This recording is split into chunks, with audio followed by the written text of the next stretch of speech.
Tell me about the connection with your aunt and organized crime. You went through the family tree?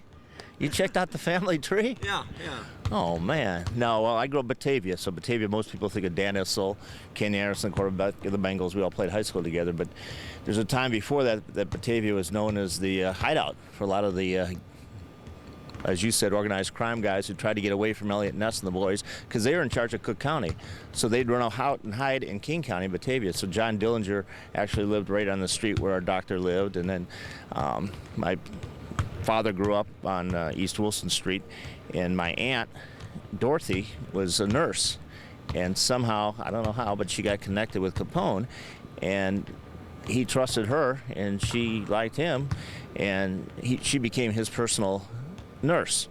And my dad used to talk about, Depression days and, not having much for Christmas, get an orange or an apple. All of a sudden, here comes this great present from his older sister, from Capone, and he'd get the bicycle or something. He'd get something big because obviously it was Capone taking care of my dad, getting him the presents. And they're now filming a movie called Public Enemies about Dillinger, and Adam Mucci is playing that part. And so they talked to my dad, who was still living 90 years old, about what it was like back then. And, he'd say, yeah, we'd win a game in high school, baseball or basketball, and all of a sudden Dillinger would take us all to dinner. And it was a time period that, obviously was written in history.